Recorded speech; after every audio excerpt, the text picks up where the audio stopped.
Congress party కార్యకర్త అంటే కూడా వేదాల పరిస్థితి ఉంది. ఈరోజు తెలుగుదేశం పార్టీ వాళ్ళు కావచ్చు, వారి చేతుల్లో ఉండే అధికారులు కావచ్చు. కానీ మా పరిస్థితి ఏమి, మా పరిస్థితి ఎవరేం మాట్లాడలేదా? ఎప్పుడు మీ గోడే తిరుగు తిరుగు తిరుగు అని ఆ రోజు చెప్తే అధికారం లేకుండా 14 నుంచి 2014 నుంచి అధికారం లేదు మన పార్టీకి. మొత్తం పైన ప్రతిపక్షంలో ఉంటుంది. 2019లో అధికారంలోకి వచ్చినా కూడా మా కార్యకర్తలు లేదు. భవిష్యత్తు కూడా తెలియమంటున్నారు. భవిష్యత్తులో మా పరిస్థితి ఏమని చెప్పేసి ప్రతి కార్యకర్త కూడా అనుకుంటా ఉన్నారు. అందుకోసమే జగన్మోహన్ గారు చెప్పారు జరిగిపోయాయి. నేను అనుకునేది ఏమంటే ఈ రాష్ట్రంలో ఒకరు ప్రభుత్వం ఏర్పడిన తర్వాత, ముఖ్యమంత్రి అయిన తర్వాత, ఎమ్మెల్యేనో ఎంపీనో మంత్రి అయిన తర్వాత రాష్ట్ర ప్రజలు ఓటు వేసినా ఓటు వేయకపోయినా కూడా అందరూ సమానం అనుకొని అధికారులన్నీ కూడా అప్పగించే వీరు వారని లేకుండా అందరినీ కూడా బాగా చూసుకుంటారని చెప్పి అనుకున్నాను. కానీ ఇలాగా అన్ని అనుకోలేదు. కార్యకర్తలు ఇలాగ కూడా అయిపోతారు, ఇలాగ కూడా నొచ్చుకుంటారు, వారిని పూర్తిగా కూడా పక్కన పెట్టే ఉద్దేశం లేదని చెప్పేసి ఇప్పటికే జగన్మోహన్ గారు చాలా స్పష్టంగా కూడా చెప్పడం జరిగింది. చెప్పండి అని చెప్పడం జరిగింది. ఇదేదో నా మాట కాదు, జగన్మోహన్ రెడ్డి గారి మాట. జరిగిపోయింది. భవిష్యత్తులో అటువంటి పరిస్థితి మాత్రం రానియను. ఈరోజు కార్యకర్తలే అంటే పొలిటికల్ గవర్నెన్స్ అంటే ఒక రాజకీయ పరిపాలన ఇస్తామనుకున్నారు. కానీ అంటే కార్యకర్తల యొక్క మాటలు తీసుకొని కూడా జరగలేకపోతాం. కానీ మళ్ళీ కాదు, ఇది నా మాటగా చెప్పండి అని చెప్పేసి మా ఇద్దరు కూడా సమన్వయకర్తలు సమాధానం మీకు చెప్తా ఉన్నాం. ఇంకా గతంలో మాత్రమే వాళ్ళు వీళ్ళు అని మాత్రం కాదు. ఈ రోజు గ్రామంలో అధికారంలోకి వచ్చి దాదాపుగా 14 నెలల పైన అయిపోతా ఉంది. అంటే అమలు కాని హామీలు ఇవ్వడం అనేది చంద్రబాబుకు సహజమే. ఇప్పుడు ఈరోజేమో కొత్తగా చెప్పినాడు, కొత్తగా వాళ్ళు ఇన్ని ఇది చేసినారు అనేది కాదు. ప్రజలు ఆశపడడంలో తప్పు లేదు. ఎవరైనా జగన్మోహన్ రెడ్డి గారు ఇంతకుముందు తూచా తప్పకుండా ప్రతి కార్యక్రమం చేసినాడు. లాస్ట్ టైం ఈయన చేయలేదు, ప్రతిసారి మోసం చేస్తాడు అని మళ్ళా ఈసారి మోసపోయి మళ్ళా ప్రజలు ఆయనకు పట్టం కట్టినారో అని అనుకుందాం. ఇది యాక్చువల్గా జరిగింది ఏ విధంగా జరిగింది అనేది మనందరికీ తెలుసు. మొన్నటి వరకు ప్రజలే మోసపోయి ఓట్లు వేసినారు అనే భావనలో ఉన్నాం. కానీ దానికి తోడు ఈవీఎంలు కూడా ఇప్పుడు జత అయినాయి. ఒక ఆంధ్ర రాష్ట్రంలో ఈవీఎంలు ఏ విధంగా పనిచేసినాయనేది సుప్రీంకోర్టు చెప్పిన మాటల్లోనే మనకు అర్థమవుతా ఉంది. యాక్చువల్గా ఈవీఎంస్లో ఎస్ఓపి అనే దాన్ని ఒకటి ఈసీ అంటే స్టాండర్డ్ ఆపరేషన్ ప్రాసెస్ అది ఫ్రేమ్ చేసి దాని ప్రకారం వాళ్ళు ఎక్కడ కూడా ఫాలో కాకోకుండా ఆ ఈవీఎంలు మరి మామూలుగా ఫామ్ 21 అనేది 3 గంటల లోపల మొత్తం ఇండియా లెవెల్లో మొత్తం ఎక్కడ ఎలక్షన్ జరిగినా కూడా 3-4 గంటల లోపల అది అప్లోడ్ కావాల్సింది. కానీ 3 నెలలు అప్లోడ్ కాలేదు. ప్రధానంగా 6 గంటల వరకు 60% జరిగితే ఎలక్షన్ పోలింగ్ 6 గంటల రిపోర్ట్ ప్రకారం అయితే 60%, 61% జరిగింది స్టేట్ వైడ్ అని. మరి ఆ 6 గంటల నుంచి 8 గంటల వరకు ఏదో క్యూలో ఉన్న వాళ్ళు ఓటింగ్ మామూలుగా ఉంటారు. అది ప్రతిసారి జరిగే విషయమే. కానీ ఈ మధ్య కాలంలో అంటే ఈ 2 అవర్స్లోనే 20% ఓట్లు మరి పెరిగినాయంటే దాని అర్థం ఏమి? అది సాధ్యపడేదేనా? మహా అంటే ఒక 2%, 3% పెరగచ్చు. కానీ అక్కడ పూర్తి స్థాయిలో ఎలక్షన్ కమిషన్ అనేది విఫలమైంది. ఈరోజు సుప్రీంకోర్టు అడిగిన ప్రశ్నలకు సమాధానం లేదు. సుప్రీంకోర్టు ఈ రకంగా మీరు పోవల్ల, ఈ రకంగా పోతే అంటే పారదర్శకత ఉంటుంది, ఈ అనుమానాలకు అవకాశం లేదంటే ఇప్పుడు కొత్తగా మీరు చెప్పినట్టు మేము ఫ్రేమ్ చేసి ఇస్తామని అంటున్నారు. బ్యాలెట్ బాక్సుల్లోన నిక్షిప్తంగా ఉంచాల్సిన బ్యాలెట్ బాక్స్ను పూర్తి స్థాయిలో 10 రోజులకే దాన్ని డిలీట్ చేసేసి దాని వివరాలు అనేవి ఎవరికి అంతు చిక్కుకోకుండా దాదాపుగా 47 లక్షల ఓట్లు అడిషనల్ గా పడడంతోనే మరి జగన్మోహన్ రెడ్డి గారు ఓడిపోయినారు, మన వైఎస్ఆర్ పార్టీ ఓడిపోయింది అనే దాంట్లో ఎటువంటి సందేహం లేదని ఈరోజు ఈ ఆధారాలతో బట్టి మనకు అర్థమవుతా ఉంది. మేము ఎక్కడికి వెళ్ళినా కూడా ఈరోజు చూస్తూ ఉన్నాం, ఏ పార్టీ మీటింగ్ పెట్టినా, ఏ కార్యక్రమం చేసినా, ఏ గ్రామానికి వెళ్ళినా ప్రజలు తండోపతండాలుగా వస్తూ ఉన్నారు. నేను ఎమ్మెల్యేగా ఉన్నప్పుడు కూడా రాలేదు, ఈరోజు మళ్ళా అంతకు రెట్టింపు స్థాయిలో వస్తూ ఉన్నారంటే దాని అర్థమేమి? మేమందరం మీకే ఓటేసినాం, అయినా మీరు ఎట్లా ఓడిపోయినారో తెలియదు. ఎక్కడికి వెళ్ళినా కూడా ఇదే మాట మాట్లాడుతున్నారు. నాకు తెలిసి ప్రజలు కూడా మోసపోయి ఓట్లు వేయలేదు, కేవలం ఈవీఎంలు పనిచేయడం వల్లే మన పార్టీ అధికారం లేక రాకపోయింది. దాదాపుగా 125 నుంచి 130 సీట్లు వైఎస్ఆర్ పార్టీకి కేవలం 11 సీట్లు రావడం అనేదే ఒక విచిత్రం. 40% ఓట్లు పడిన వ్యక్తికి మరి అంత తక్కువ సీట్లు రావడం అనేది ఏమి? మరి అదే 21 సీట్లు జనసేన పోటీ చేస్తే 21 సీట్లు వస్తాయి. బీజేపీ మన రాష్ట్రంలో దానికి ఎటువంటి ఆదరణ లేదు, దాని గుర్తు కూడా చాలా మందికి తెలియదు. అయినప్పటికీ కూడా బీజేపీ 10 స్థానాల్లో పోటీ చేస్తే 8 స్థానాలు గెలుస్తారు. మేమందరూ కూడా ఎవరు కూడా ఊహించలేదు. ప్రత్యేకంగా గుంతకల్లు, అనంతపూరు, ధర్మవరము, ఈ సింగనమల ఇవన్నీ కూడా గెలిచే సీట్లు కేవలం ఈ గోల్మాల్ వల్లనే జరిగింది. అయినప్పటికీ ఏదేమైనా ప్రజలు ఇప్పుడు అధికార పార్టీలో ఉన్న తెలుగుదేశం పార్టీ వాళ్ళకి మేము చెప్తా ఉన్నాం, ఆ రోజు మీరు ఇచ్చిన సూపర్ 6 హామీలు అయితేనేమి, ఇంకా మిగతా హామీలు అయితేనేమి ఒక్కటంటే ఒకటి కూడా నెరవేర్చకుండా రోజు వైసీపీ నాయకులను, కార్యకర్తలను ఇష్టారాజ్యంగా వాళ్ళ చేతుల్లో తీసుకొని, డిపార్ట్మెంట్ చేతుల్లో తీసుకొని అణగదొక్కే ప్రయత్నం చేసి కేసులు పెట్టి, నాయకులు లేని కేసులు బనాయించి ఉత్తుత్తి కేసులు, దాంట్లో ఏమీ లేదు. ఈరోజు లిక్కర్ పైన ఇదే మిథున్ రెడ్డిని అరెస్ట్ చేశారు. ఆయనకు లిక్కర్కు ఏం సంబంధం? ఆ రోజు జగన్మోహన్ రెడ్డి గారు ఈ యొక్క మద్యం సేవించడం అనేది తగ్గించాలా, అంచెలంచెలుగా కుటుంబాలు నాశనం అవుతా ఉన్నాయి, దీన్ని తగ్గించి మరి ఆ కుటుంబాలకు మేలు జరిగే విధంగా ఆయన నిర్ణయం తీసుకొని ప్రైవేటు పరం చేస్తే అది సాధ్యపడదని గవర్నమెంట్ షాపులు తీసుకొచ్చాడు. గవర్నమెంట్ షాపుల్లోన మనకు తెలుసు గవర్నమెంట్ కొంటుంది, గవర్నమెంట్ అమ్ముతుంది. మరి దాదాపుగా 15 నుంచి 17,000 ఉద్యోగ అవకాశాలు కూడా వచ్చినాయి చాలా మంది యువతకు ఆ బ్రాందీ షాపుల ద్వారా, వైన్ షాపుల ద్వారా. మరి ఎక్కడ అవినీతి జరిగిందనే దానికి ఎక్కడ కూడా ఆధారాలు లేవు.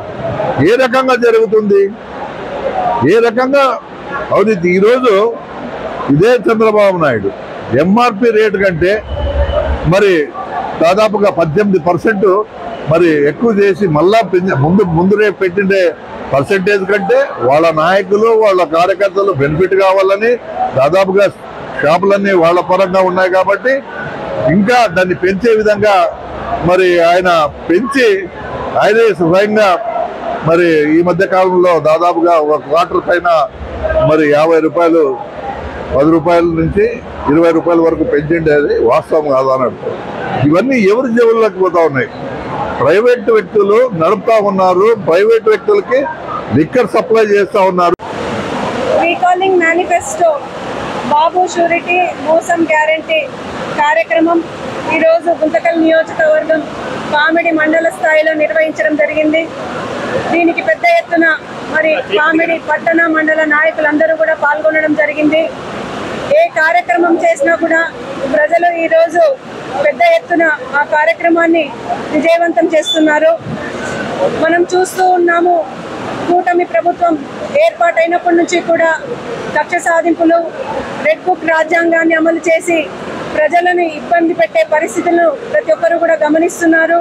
అలాగే ఈరోజు ప్రజలకి ఏం చేస్తున్నారు అన్నది పక్కన పెట్టి కేవలం ముఖ్యమైన నాయకులందరినీ కూడా టార్గెట్ చేసి మరి అక్రమ అరెస్టులు చేసి ఇబ్బంది పెట్టే పరిస్థితి ఈరోజు మనం చూస్తే మరి ఎంపీ మిథునన్న గారిని ఏ ఆధారాలు లేకున్నా ఆధారాలను సృష్టించి ఇబ్బంది పెట్టి అక్రమ అరెస్టును చేయడం జరిగింది. ఖచ్చితంగా ఇవి ఏవి కూడా నిరూపితం కావు. రాబో రోజుల్లో ప్రజలు కూటమి ప్రభుత్వానికి తగిన బుద్ధి చెప్తారు. మేమంతా కూడా we stand with Mithun Reddy గారు. ఖచ్చితంగా ఈరోజు యువత నాయకులు, వైఎస్ఆర్ కాంగ్రెస్ పార్టీ ప్రజలంతా కూడా ఏ నాయకునికి ఎటువంటి ఇబ్బంది జరిగినా వారి పక్షాన గట్టిగా నిలబడి పోరాటాలు చేస్తూ ఉన్నాము. ఖచ్చితంగా మరి ఈ అక్రమ అరెస్టు మాత్రమే కాదు, ఈరోజు మహిళల పట్ల కూటమి ప్రభుత్వానికి ఎటువంటి గౌరవము రక్షణ కూడా లేని పరిస్థితి. రాష్ట్రమంతా చూసుకుంటే మరి గడిచిన ఈ ఏడాది కాలంలోనే ఎన్ని అత్యాచారాలు, ఎన్ని కేసులను పెడుతున్నారు అంటే మరి వీటి మీద వారి నాయకులు ఎక్కడా కూడా నోరు విప్పడం లేదు. ప్రజల పక్షాన పోరాటం చేసేందుకు వైఎస్ఆర్ కాంగ్రెస్ పార్టీ తరఫున జగన్మోహన్ రెడ్డి గారు ప్రతి మహిళకి 500 ఇస్తా ఉంటున్నాడు. ఇంతవరకు ఏ ఒక్క మహిళకి లేదు. చంద్రబాబు బ్రతుకుతున్నంత కాలం అబద్ధాలతోనే సాధిస్తాడు. అది రాష్ట్ర ప్రజలందరికీ ఇప్పుడు బాగా అర్థమైంది. మరీ ముఖ్యంగా నిరుద్యోగులకి నిరుద్యోగం ఇస్తా ఉంటున్నాడు. మెగాటీఎస్సీ అన్నాడు, 2 లక్షల ఉద్యోగాలు అన్నాడు. దీంట్లో ఏ ఒక్కరైనా నెరవేర్చాడా చంద్రబాబు? ఏమైనా నెరవేర్చాడా చంద్రబాబు? ఇన్ని చేసిన చంద్రబాబు సుపరిపాలన అంటే ఇంటింటికి తిరిగాయా? కనీసం మీకు ఎక్కడైనా ఆత్మాభిమానము, ఆంధ్ర ప్రజల పట్ల చిత్తశుద్ధి ఉంటే ఇవన్నీ సుపరిపాలన ఆ పరిపాలన కాకుండా ఇచ్చిన హామీలు నెరవేర్చే పని ఏదైనా చేస్తాము. ఇంకోటి ఏంటంటే మా అధ్యక్షుడు వైఎస్ జగన్మోహన్ రెడ్డి గారు ఈసారి 2.0 చూస్తారు. ఖచ్చితంగా కార్యకర్తలకి సపోర్ట్ గా ఉంటా అంటున్నారు. అదేవిధంగా మా నియోజకవర్గ సమన్వయకర్త అన్న కూడా 2.0 స్టార్ట్ చేస్తే దాంట్లో మేమంతా పనిచేసి సిద్ధంగా ఉన్నామన్నా. ఒకసారి మాకు ఫ్రీ హ్యాండ్ ఏంటన్నా నెక్స్ట్ అన్నా నెక్స్ట్ ఒకసారి ఫ్రీ హ్యాండ్ ఏంటి 2.0లో మాకి కార్యకర్తలకి మీకోసం పనిచేస్తాం. జిల్లాలోనే అత్యంత మెజార్టీతో ఇంకోసారి మా అన్నని గెలిపించుకుంటాం, నిజంగా గెలిపించుకుంటాం. జై జగన్, జై వైఎస్, జై వైఎస్ఆర్. ఈరోజు ముఖ్య ఉద్దేశం ఏమిటంటే మన పామిడి మండలంలో భారీ ఎత్తున వైఎస్ఆర్ పార్టీ నాయకులు ఐకమత్యం అంతా కలుసుకొని గుంతకల్ నియోజకవర్గం శాసనసభ్యులు వైవిఆర్ వెంకటరామరెడ్డి అన్నగారు ఆయన ఆధ్వర్యంలో ఈ కార్యకర్తల మీటింగు జరగడం జరుగుతుంది. ఎందుకంటే ఈ వైఎస్ఆర్ పార్టీ నాయకులు ఎంతో ఇబ్బందులు పడుతున్నారు. ఎందుకంటే ఈ కూటమి ప్రభుత్వం వచ్చినప్పటి నుంచి ఎస్సీ, ఎస్టీ, బీసీ మైనార్టీల్ని అనగదొక్కుతున్నారు. అది మనం కలమేలుకోవాలా. ఎందుకంటే ఈ కూటమి ప్రభుత్వం సూపర్ 6 పదవులని చెప్పి ప్రతి ఒక్కటి హామీలు ఇవ్వడం జరిగింది. ఒక్క పథకం కూడా ఇవ్వడం లేదు. ఎందుకంటే ఈ కార్యకర్తలందరికీ ఏంటికి ప్రోగ్రాం పెట్టారంటే ప్రతి ఒక్క వ్యక్తి తెలుసుకోవాలి. ఎందుకంటే మోసం మాటలు మాట్లాడి అడుగడుగున ప్రతి ఒక్కటి చెప్పుకుంటూ హామీలు ఇచ్చి తిరిగారు అతను. కూటమి ప్రభుత్వం చంద్రబాబు నాయుడు కావచ్చు, డిప్యూటీ సీఎం పవన్ కళ్యాణ్ కావచ్చు, నారా లోకేష్ కావచ్చు, ఎన్నెన్నో పథకాలు చెప్పి మోసపూరితంగా చెప్పి చాలా మోసాలు చేశారు. ఎన్నెన్ని పథకాలు చెప్పారంటే అంత మోసం చెప్పి జనాల్ని ఎంతో మంది ఇబ్బంది కూడా పెట్టారు. ఇవన్నీ గమనించుకొని నెక్స్ట్ సారి 2029లో మళ్ళా జగన్మోహన్ రెడ్డి భారీ ఎత్తున గెలిపించుకుంటామని చెప్పి ఈ మీడియా ముఖ్యంగా తెలియజేస్తున్నాము. అలాగే నిన్నటి రోజున నంద్యాల జిల్లాలో కూడా మేము వైఎస్ఆర్లో పామిడి మండలం రీకాల్ సెంటర్ చంద్రబాబు మోసపూరిత హామీలు ఇచ్చినందుకు పామిడి మండలం ప్రజలందరూ, కార్యకర్తలు, వైఎస్ఆర్ కుటుంబ సభ్యులందరూ తరలి వచ్చినారు. అందుకని వెంకటరామరెడ్డి అన్న గారికి నైరుతమ్మ గారికి అనంత వెంకటరెడ్డి గారిని అందరూ వస్తున్నారు, తరలి వస్తున్నారు. పెద్ద రాష్ట్ర నాయకులు, జిల్లా నాయకులు, నియోజకవర్గ నాయకులు, మండల నాయకులు తరలి వస్తున్నారు. దాన్ని జయప్రదం చేయడానికి కార్యకర్తలు వచ్చినారు. చంద్రబాబు నాయుడు చేసిన మోసాలకు బుద్ధి చెప్పడానికి ఈ రోజు నుంచి తొలడుగు వాళ్ళు చెప్పింటే మేము ముందడుగుంటామని బుద్ధి చెబుతామని కోరుచున్నాం ప్రజలకు. ఈరోజు మన గుంటకల్ కాన్స్టిట్యున్సీలో పామిడి మండలంలో వైఎస్ఆర్ పార్టీ కార్యకర్తల విస్తృత స్థాయి సమావేశం జరుగుతున్నది. ఈ సమావేశానికి పల్లెల నుంచి నాయకులు, టౌన్ నుంచి 20 వార్డు నుంచి అత్యధికంగా కార్యకర్తలు, నాయకులు అందరూ దాదాపు 2000 మంది తరలి వచ్చినారు. ఇంత కార్యకర్తలు బలోపేతంగా రావడానికి కారణం మొన్న 15 నెలల కిందట కూటమి ప్రభుత్వం అధికారంలోకి వచ్చింది. చంద్రబాబు నాయుడు ఏదైతే సూపర్ 6 అని జనాల్లోకి తెచ్చినాడో ఆ పథకాలన్నీ ఏ ఒక్కటి సక్రమంగా జరగలేదని ఈ సభాముఖంగా తెలియజేస్తున్నాం. అందువల్ల మా వైఎస్ఆర్ పార్టీ మా అధినేత జగన్మోహన్ రెడ్డి గారు మరి జనాల్లోకి పోయి రీకాలింగ్ చంద్రబాబు చేసిన మోసాలు ప్రతి ఒక్క గడపకి మనకి అందరికీ జనాలకి పింఛన్లు ఇస్తాం, గ్యాస్ ఇస్తాం, రైతుకి అండగా 20,000 ఇస్తాం అని రకరకాల పథకాలు జనాల్లోకి తెచ్చి మోసపూరితంగా రాజకీయంగా అధికారంలోకి వచ్చినారు. ఈ అధికారం ఇంతవరకు ఏ ఒక్క మేనిఫెస్టో కూడా అతను సద్వినియోగం చేయలేదు, జనాల్లోకి ఉపయోగపడలేదు. అదే మన గతంలో మన జగన్మోహన్ రెడ్డి ముఖ్యమంత్రి గారు ప్రతి ఒక్క కులానికి సంవత్సరంలో 12 నెలలుంటే నెలకు ఒక పథకం తీసుకొని పోయి జనాల్లోకి డబ్బులు చేకూర్చేవాడు. కానీ ఈ రోజు ప్రజలు అల్లాడుతున్నారు. 15 నెలల నుంచి ఏ కుల సంఘానికి కానీ ఎవరికే కానీ డబ్బులు చేకూరలేదు. కానీ చంద్రబాబు చేసిన మోసాలు ఈ రోజు మనం జనంలోకి తీసుకోవాలని మన అధినేత ఇచ్చిన భాగంగా ఈ రోజు మన గుంటకల్ కాన్స్టిట్యున్సీలో మన పోయిన 1వ తారీఖు కాన్స్టిట్యున్సీ హెడ్ క్వార్టర్లో విస్తృత స్థాయి సమావేశం జరిగింది. ఈ రోజు అదే విధంగా పామిడి మండలంలో మన మోహన్ రెడ్డి గారు లాంచ్ చంద్రబాబు రీకాలింగ్ అనే ప్రోగ్రామ్ ని లాంచ్ చేయడం జరిగింది. దాంట్లో భాగంగానే వాళ్ళు ఏవేవి చేయలేదు, ఏవేవి చెప్పారు, ఏవేవి చేయలేదు అనేది మనం గ్రహించి అవన్నీ ఇంటింటికి ప్రచారం చేయవలసిందిగా ఆయన తెలిపినాడు. అందులో భాగంగానే ఈ రోజు ప్రతి ఒక్క కార్యకర్తకి దాన్ని ప్రజల్లోకి తీసుకెళ్లాల్సిందిగా అనే ప్రోగ్రామ్ లో భాగంగా మన బాబు షూరిటీ మోసం గ్యారంటీ అనే ప్రోగ్రామ్ ని కూడా పెద్ద ఎత్తున మన ప్రజల్లోకి తీసుకెళ్లి మనం వచ్చే ఎన్నికల్లో మనం ప్రభుత్వాన్ని 2029లో కానీ 2027లో కానీ వచ్చే ప్రభుత్వాన్ని జగన్మోహన్ రెడ్డి సీఎం చేసుకుని, అలాగే మన వెంకటరామరెడ్డిని ఎమ్మెల్యే చేసుకుని, వీలైతే ఆయన్ని కూడా మన అసెంబ్లీలో మంత్రిగా చూడాలనే ఉద్దేశం మనందరికీ ఉంది. కానీ ఖచ్చితంగా అవుతారు. అదే విధంగా ఈ రోజు ఇంత మహాజనం వచ్చినందుకు వాళ్ళందరికీ కూడా ప్రత్యేక కృతజ్ఞతలు. ఎందుకంటే ప్రతి ఒక్కరికి తహతహలాడుతున్నారు ఎప్పుడెప్పుడు మన ప్రభుత్వం వస్తుందా అనే ఇదేతో మోసపూరితతో కూటమి ప్రభుత్వం చేస్తున్నటువంటి అన్యాయాలు, అక్రమాలు, రెడ్ బుక్ రాజ్యాంగాన్ని ఆంధ్రప్రదేశ్ లో చేస్తున్నారు. దాన్ని అడ్డం పెట్టుకుని మన మిథున్ రెడ్డి గారిని అయితేనేమి, ఇంకా ప్రముఖులైతేనేమి, మిగతా మాజీ మినిస్టర్లను అయితేనేమి అందరినీ వాళ్ళు రెడ్ బుక్ పేరుతో చేసి వాళ్ళందరినీ జైలుకు పంపించి నానా ఇబ్బందులు పెడుతున్నారు. ఆ ఇబ్బందుల్ని మన ప్రతి ఒక్కరూ భయపడకుండా ఎదుర్కోవాలి. భయపడుతూ ఉంటే ప్రతి ఒక్కరు భయపడేవాడవుతాడు. మనం ప్రజల్లోకి ధైర్యంగా ముందుకెళ్లాలని ప్రతి ఒక్క కార్యకర్తకి, ప్రతి ఒక్క నాయకునికి, ప్రతి ఒక్క నియోజకవర్గ వాళ్ళు కూడా ఇలాగే ముందుకెళ్లి మన రాష్ట్రాన్ని రక్షించుకోవాలని ప్రతి ఒక్కరిని కోరుతున్నాను. Thank you. ఈరోజు పామిడి మండలం గుంతకల్ నియోజకవర్గం పామిడి మండలంలో రీకాలింగ్ మేనిఫెస్టో అనే ప్రోగ్రాం నిర్వహించడం జరుగుతుంది. ఈరోజు పామిడి మండలంలో ఈ ప్రోగ్రాం నిర్వహించడానికి ఒక ముఖ్య కారణం ఏమంటే రాష్ట్రంలో జరుగుతున్నటువంటి ఏ పథకాలు కూడా సరిగా అమలు చేయకపోవడము, అవినీతి ఎక్కువైపోవడము, అక్రమ కేసులు ఎక్కువ పెట్టడము, ఇవన్నీ కూడా ప్రజల్లో చాలా వ్యతిరేకత వస్తూ ఉంది. ఈ కూటమి ప్రభుత్వానికి ఒకటే చెప్తా ఉన్నాం, మీరు ఆ రోజు మోసపూరిత హామీలు ఇచ్చి ఏ ఒక్క పథకం కూడా సరిగా అమలు చేయకపోవడం, అమ్మఒడి అన్నారు, అది కూడా అరకొర ఎవరికి కూడా పూర్తిగా చేయలేకపోయారు. రైతు భరోసా అన్నారు, ప్రతి ఒక్కసారి కూడా దాన్ని వాయిదా వేసుకుంటూ వస్తున్నారు.